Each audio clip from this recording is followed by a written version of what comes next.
capes and conundrums. "So why are you talking with me? I thought you were going after my family," Albin asks Dr. Malaise, and she offers a smile.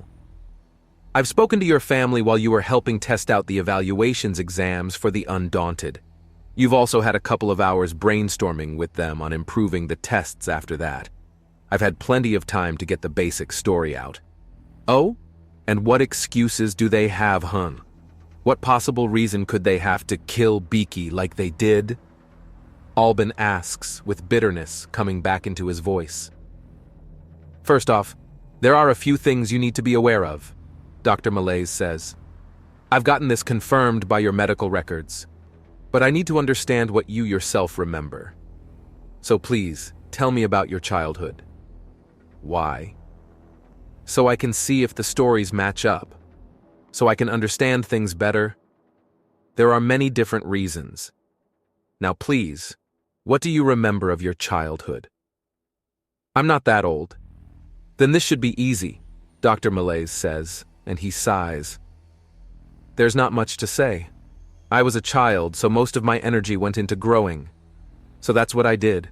I went to classes, napped a lot, and read a few good books," Albin says with a shrug. "Didn't you think it was strange that your sisters had a great deal more energy than you growing up?" "Well, no. They're girls. Girls are different, so why should I be the same as a child?" Albin asks, and Dr. Malaise raises an eyebrow. "Is there something I don't know?" She says nothing. "There's something I don't know," Albin says before thinking. "What is it that I don't know?" "Have you heard about Gana's syndrome before?" she asks him, and he shakes his head. "Well, according to your family, and backed up by a bit of research I did on the way over, the best way to explain this is actually to use the humans as an example. You've seen one eat, right?" "Yes." "Robin, he outright inhaled enough food for 3 people and called it a snack." "Right, do you know why humans eat so much more compared to other races?" They didn't evolve with Axiom access, and they don't naturally draw in the energies to sustain themselves," Albin says, and Dr. Malaise nods. "That's right. It also caused them to develop more organs to compensate for the lack of a supporting energy field, but that's beside the point. Most of the extra organs are used for digestion anyways. While I suppose kind of interesting, what does this have to do with me or Gana's syndrome?" Albin asks, and Dr. Malaise sighs. "It's because as a species, humans are the only race immune to Gana's syndrome. Their massive caloric intake is more than compensation for the issue." "So it's some kind of eating disorder?" "No. It's some kind of eating disorder related to Axiom," Albin says as he considers. "According to both your parents and the medical records I accessed, you were diagnosed with Gana's syndrome. Thankfully, it clears up after a short while. But it temporarily reduced your ability to intake Axiom as nourishment. This is actually why you were so low energy and never had much of an appetite as a child." "What? But it was normal, wasn't it? No one acted like it was strange and it lines up and everything.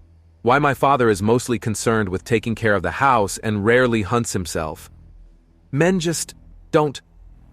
Albin trails off as he sees the expression on Dr. Malaise's face. So, it's not just another way the humans are weird, is it?" "Humans are quite odd, but beyond their physical redundancies which make them null immune, there's no real difference in capability between humans and other races. They've even found a few ways to cause other races to develop similar redundant organs," Dr. Malaise says, and Albin looks very, very lost for a few moments. "But why?" Albin asks. "You'll have to ask them that. But you also have to understand that it shaped how they look at you. You remember your childhood as a sleepy and tired time. They remember it as a time where you were terribly ill and needing help." "But why wouldn't they—" "Hold on!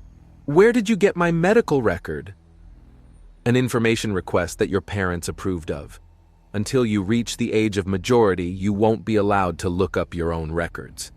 Dr. Malaise says, handing over the data slate she has near her, and Albin starts looking through it.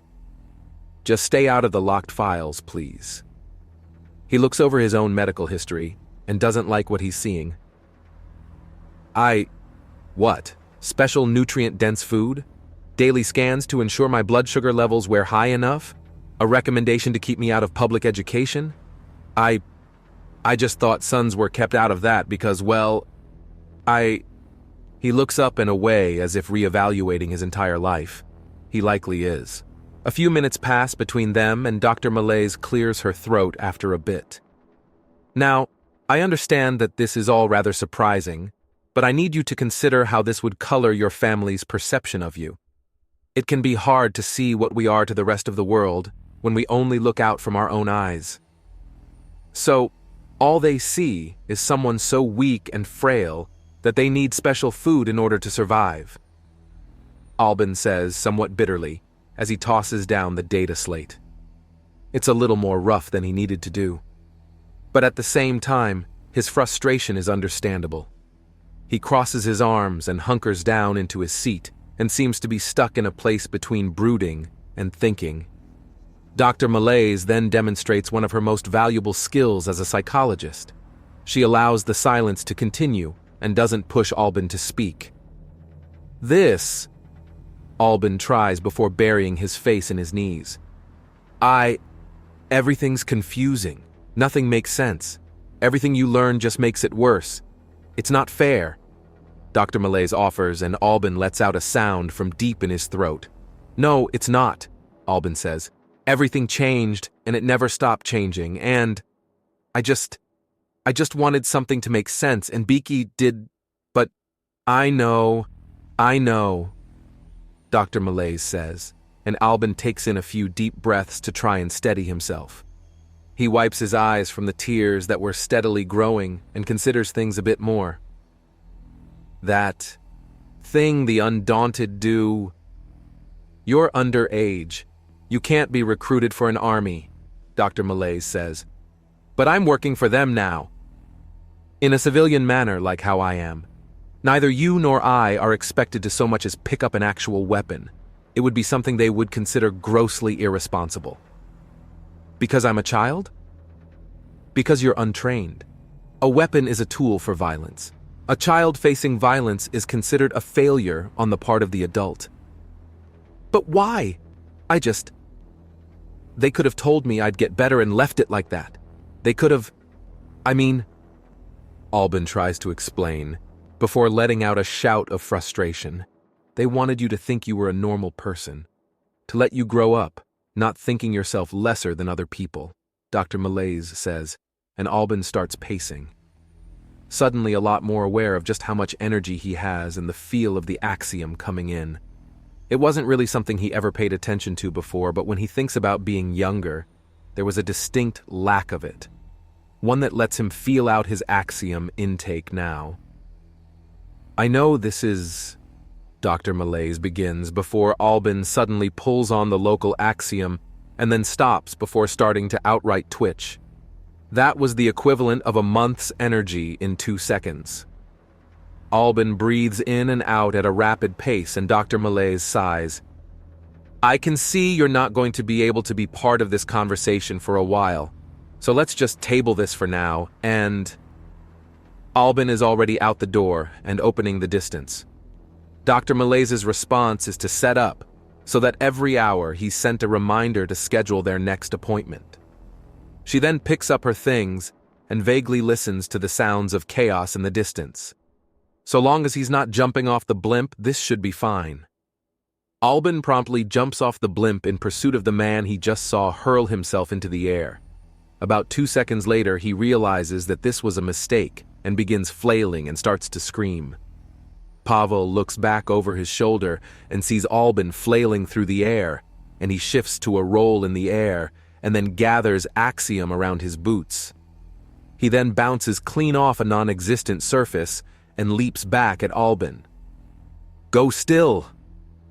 Albin's not really in the right mind to listen to that, so Pavel takes a knee right to the gut as he snatches the boy out of the air and chokes a bit, even as he pulls out a grapple launcher from his belt and launches it at a nearby building.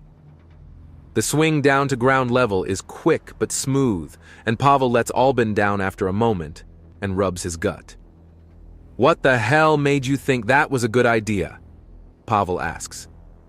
"Well, you can jump off without an issue. I am a highly trained soldier who practiced this in a hollow chamber, and I have several safeties just in case. You are a young teenager with no training and no safeties. There's a bit of a difference there, kiddo," Pavel says, and Albin just glares at him for a moment. "Where the hell did this attitude come from? You going to lie to me too?" "What?" Pavel asks in confusion. "My whole family lied to me, so why not you too? You said things would get better, that the tests would be challenging. You lied too." Albin accuses him, and Pavel just looks confused. "You were asked to test the tests. Things are getting better as you have professional help to sort things out between you and your family, and I can't control your family at all," Pavel says. "Yeah, right." Albin spits, and Pavel groans. "Kid, the hell is going on?" "Everyone lied to me," Albin shouts. "About what? Also, why the hell are you holding in that much Axiom energy without directing it? What's that even doing to you?" Pavel demands, and Albin glares at him before pushing out all the excess Axiom and then swaying a little as he went from massively over-energized to fairly balanced. Albin says, like a kid on a sugar rush. Pavel says, "Do you want to go back up? I can call a ride, but I have places to be on my break." Yes, please," Albin says, looking outright embarrassed. "I shouldn't have pulled in that much Axiom. If you're going to use it, it should be fine, but if you're just going to hold it, then it's too much energy in your system," Pavel says, quickly tapping in a few commands on his communicator. "All right, I'm going to give you an app on communicators. Use it to initiate a recall to the blimp." He holds out his communicator, and Albin taps his own against it. The app transfers. "Thank you," Albin says before tapping at the program and requesting a recall. It asks for him to face the camera on the communicator, and he does. Then things shift, and he's suddenly elsewhere. "I expected that to take a little longer. What happened?"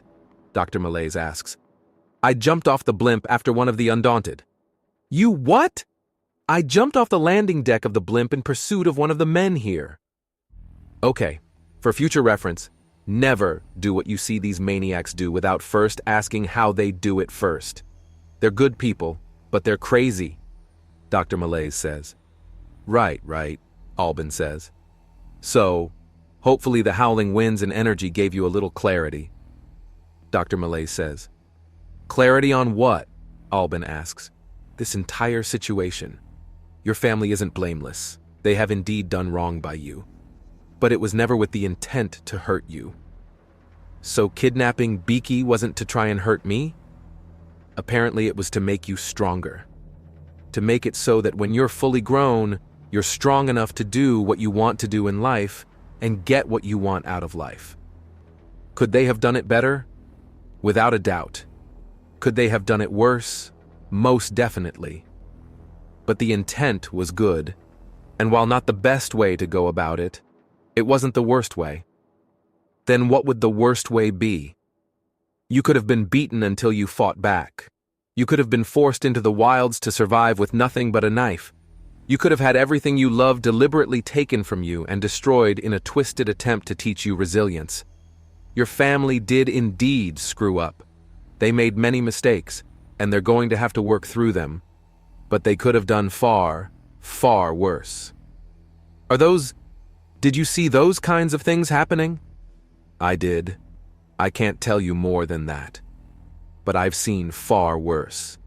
Your family made mistakes. They did not intentionally hurt you. That already makes them better than a lot of families out there. Which is a true tragedy. If your family really was the worst of the worst, then the galaxy would be a much brighter place than it actually is. Now, do you want to keep up this session, or would you like some time to think? I think I need to think for a bit. All right, we'll come back to this later. Dr. Malaise says gently.